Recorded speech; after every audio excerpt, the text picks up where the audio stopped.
Enchanté. Merci de m'accueillir. C'est une réalité peu connue, mais qui prend de l'ampleur en Belgique. On les appelle les bébés papiers, des enfants conçus pour obtenir un titre de séjour légal en Belgique. À chaque fois, l'un des parents piège l'autre et s'en va une fois les papiers obtenus.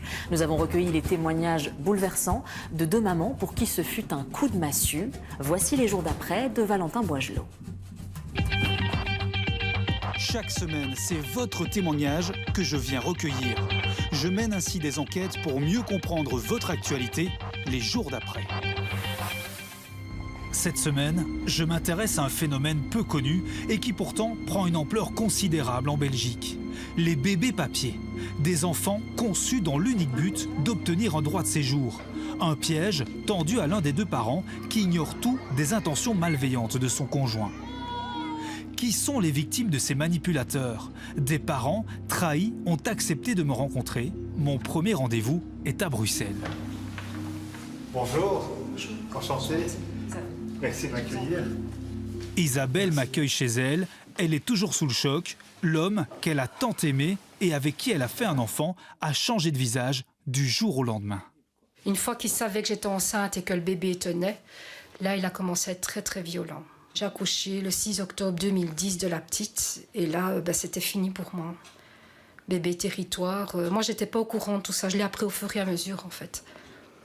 Donc la loi dit que quand vous avez un bébé sur le territoire belge, vous ne pouvez plus être expulsé, c'est fini. Donc les coups ont commencé, la violence verbale, morale. J'ai été crachée dessus, j'ai été mordue à sang, j'ai eu une entorse cervicale, les 2 épaules cassées. Les insultes à n'en plus finir. Cet homme, elle le rencontre à une fête d'anniversaire. Il marque directement son intérêt pour elle. Isabelle est sous le charme et accepte quelques mois plus tard de faire un enfant avec lui. Et vous êtes éperdument amoureuse à ce moment-là? Oui. Oui. Amoureuse comme je ne l'ai jamais été. Mon papa a tout de suite senti qu'il y avait quelque chose qui n'allait pas. Mais je n'écoutais personne. J'ai foncé dans le temps en fait et j'ai voulu écouter personne. Qu'est-ce qu'il vous disait votre père?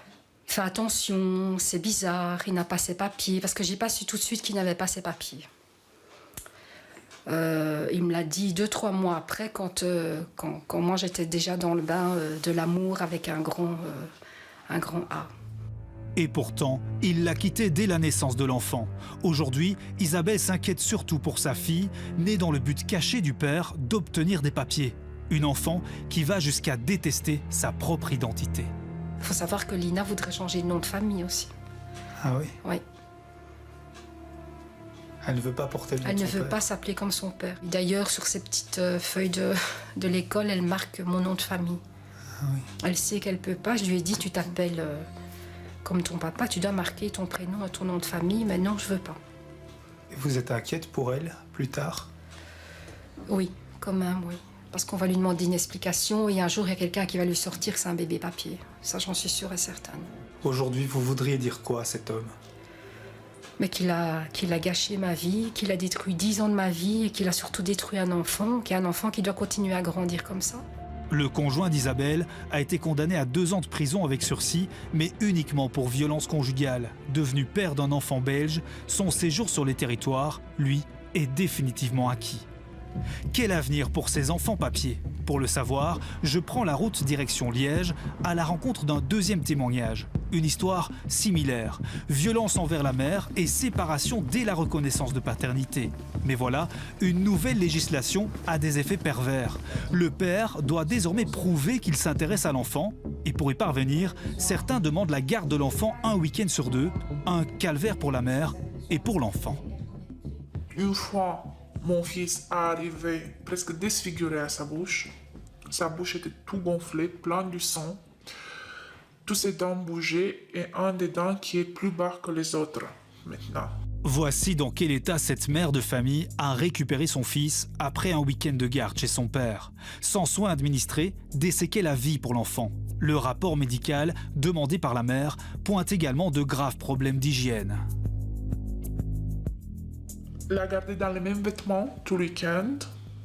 Il fait pas sa sieste, il donne pas bien à manger et le prend avec lui dans des snacks, dans des cafés.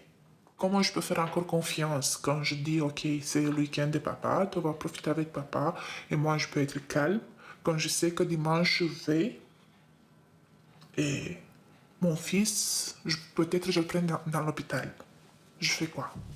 Les bébés papiers, des bébés dont un des parents ne porte aucun intérêt, si ce n'est celui de pouvoir rester en Belgique.